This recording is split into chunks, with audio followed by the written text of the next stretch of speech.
শুধু চোখ উপড়ানো হয়েছে, আর আল্লাহ তার আরশে আজিম থেকে প্রতিশোধ নিয়ে টুকরো টুকরো করে তার এখন গোশত মাংস টুকরোগুলো কুকুরে খাচ্ছে বলে পত্রিকায় প্রকাশিত হচ্ছে।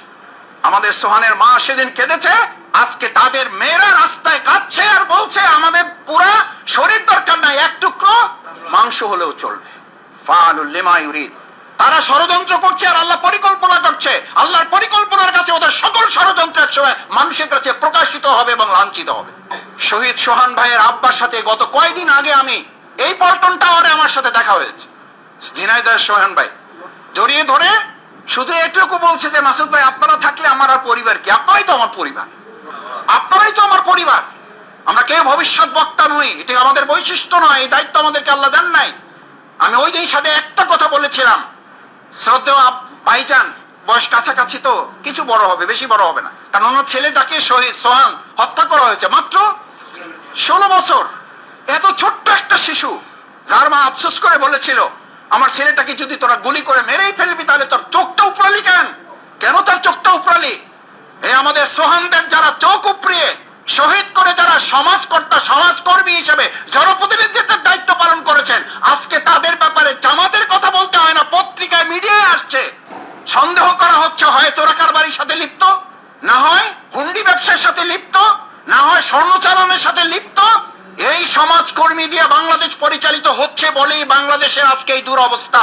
এখান থেকে বাংলাদেশ জামাত ইসলামী জামাত কর্মী এবং সমাজকর্মীর সমন্বয় করে এই জাতিকে উদ্ধার করার দায়িত্ব আমাদেরকে গ্রহণ করতে হবে। আমি সোহান ভাইয়ের বাবাকে সেদিন শুধু এতটুকু বলেছিলাম, ভাইজান অপেক্ষা করুন, ইন্নাহু হুয়া ইউবদি ওয়া ইউঈদ ওয়া হুয়াল গফুরুল ওয়াদুদ যুল আরশিল মাজিদ ফাআলুল লিমা ইউরিদ। আর কাউকে ফোন করতে হয় না, তার কারো কাছে দ্বারস্থ হতে হয় না। আমাদের ভাইয়ের শুধু চোখ উপড়ানো হয়েছে, আর আল্লাহ তার আরশে আজিম থেকে প্রতিশোধ নিয়ে টুকরো টুকরো করে তার এখন গোশত মাংস টুকরোগুলো কুকুরে খাচ্ছে বলে পত্রিকায় প্রকাশিত হচ্ছে। আমাদের সোহানের মা সেদিন কেঁদেছে, আজকে তাদের মেয়েরা রাস্তায় কাঁদছে আর বলছে আমাদের পুরা শরীর দরকার নাই, এক টুকরো মাংস হলেও চলবে। ফাআলুল লিমা ইউরিদ। যারা প্রশাসনের সর্বোচ্চ ক্ষমতায় থেকে আমাদের ভাইদেরকে গুলি করে হত্যা করেছেন, আমাদের ব্যাংক দখল করেছেন, আমাদের হাসপাতাল দখল করেছেন, আমাদের ইউনিভার্সিটি দখল করেছেন, আমাদের কলেজ দখল করেছেন, অপেক্ষায় থাকুন। শুধু তো মাত্র ক্রোক করা হয়েছে, শুধু তো জব্দ করার নির্দেশ দেওয়া হয়েছে। মিনিমাম যদি এদেশের বিচার ব্যবস্থার সামান্যটুকু বেঁচে থাকে, শুধু জব্দ এবং ক্রোক করার মধ্যেই শেষ হবে না।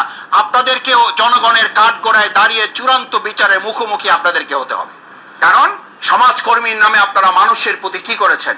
জুলুম করেছেন, শোষণ করেছেন, অন্যায় করেছেন, অত্যাচার করেছেন, অবিচার করেছেন, কত লোককে গুলি করে অন্যায়ভাবে গুম খুন করেছেন, তার কোনো হিসাব আপনার হয়তো নিজেরও জানা নাই।